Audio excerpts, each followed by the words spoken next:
Barbara Walters' exclusive interview with Hugo Chavez, the controversial president of Venezuela. It's the first time any American journalist has interviewed him since he called President Bush the devil at the United Nations last fall. Remember that? Barbara is here this morning. She pulled no punches, asking him about his reputation here in the U.S. Here's a look. You, Mr. President, do not have the best reputation in our country. You know that yourself. What's the biggest misconception about you? I was speaking once with a lady in the United States, and she asked me, "Why are you an enemy of the United States?" I said, "Why do you think that I am an enemy of the United States? I have read the papers. I have seen your picture with Saddam Hussein, with Fidel Castro, and with Muammar Gaddafi." I said, "Well, Fidel is my friend. Hussein, well, I went to Iraq and I met him as a matter of state. But maybe you have never seen my picture with John Paul II, the Pope. 2 times I visited him. All my pictures with Clinton, both times we met. They only published the pictures to demonize Hugo Chavez." As I talk with you, you are a very dignified man.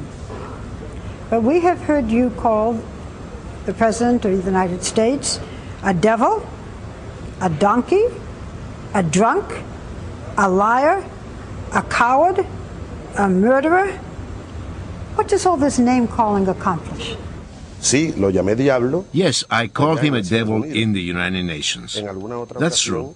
In another occasion, another time, I said that he was a donkey because I think that he is very ignorant about the things that are actually happening in Latin America and the world. If that is an excess on my part, I accept. And I might apologize. But who is causing more harm? Do I cause any harm by calling him a devil? He burns people, villages, and he invades nations. Are there any circumstances under which you would invite President Bush to Venezuela? No, never. I said in Buenos Aires that he was a political corpse. Fortunately, he will not remain in office for long. I want to talk to you about Iran. As a close friend of President Ahmadinejad, do you support him when he says that the state of Israel should cease to exist? Do you agree? No, I don't agree. I do not support any idea of overwhelming any country of the world. It is the government and the elite of the U.S. which is overwhelming all the countries in the world. I want to ask some questions about your life. Would you like some coffee first? I understand you drink too much coffee. But you didn't drink yours. No, well... Yours must be cold. You want mine? Yes, you didn't drink yours. It must be cold. It is yes, cold. Give it to me. I will drink it. Okay. Yeah, I will drink it. I drink a lot of coffee, beyond any advisable or any medical recommendation. But if I had to quit it, I would quit it, as well as I have quit so many intimate things. I left my home. I left my kids. I see them every now and then. I left what is most dearest to me. I had to abandon them. I do not regret anyway, because my life is devoted to the poor or the earth. You are not married now. Do you want to marry, or are you married to the revolution? It is very hard to be married. I have been married twice, but it is very hard. But I have a heart here, beating hard in my chest. I've got blood running through my veins, you know.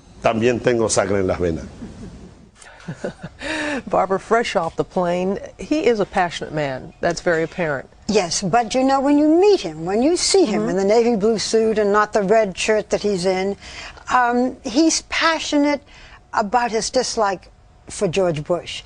He does like this country, and he's passionate about his feelings about America, and he feels that with the new president that we can be friends. He cares very much about poverty. He's a socialist. What he's trying to do for all of Latin America, you know, they've been trying to do it for years, is to eliminate poverty. But this is not the crazy man that we have heard. I'm going to ask you that because a lot of people in this country really don't know how to take him. Well, because you hear him, you know, carrying on, he's a devil, he's a donkey, you know. And I think we have a tendency when we don't understand someone to automatically think they're crazy. This is a very intelligent man. Now, you don't have to believe in socialism. It hasn't worked yet. Who says that it will? But, you know, we say that about Fidel Castro, who is his his political father, he calls Are him. there similarities, because you've spent time with both men? Are there similarities between the two? Yes, I think there are. I mean, first of all, in terms of being socialist. Secondly, in terms of their personalities, they're larger than life. Chavez does a television show every night. By the way, he sings. He sang to me. I should have shown it to you, but it would have ruined the broadcast. And Castro phoned him last week on his television show. He seems very healthy. Chavez says that Castro is still ruling with his hand on one rein and that Raul has his hand on the other. They're very close friends. They are. The concerns, though, about Chavez here in this country is the fear that he may cut off oil supply here. Is that a legitimate concern? Look, he says that we're trying to assassinate him, that the CIA is trying to assassinate him, and he has said that we might invade. If we invaded, and he says that that's not going to happen, those would be the only circumstances, he says, in which he would cut off oil. But remember, Robin, that he has been selling cheap oil in this country through Citgo, which they own, in the Northeast when there are cold spells like now. He helped in Katrina. Now, this could be PR, but oil is oil. So far, no plans to cut it off, and that's good news. He think he would do very well if he ran for office here in this country. If I came to this country, I could run an election if I changed my name to Nikki Chavez, because I am for humanity, I am for disseminating the wealth, I am for helping people. He says I would win. So put his name down on the list. So many others are running. Barbara, thank you. Insightful as always.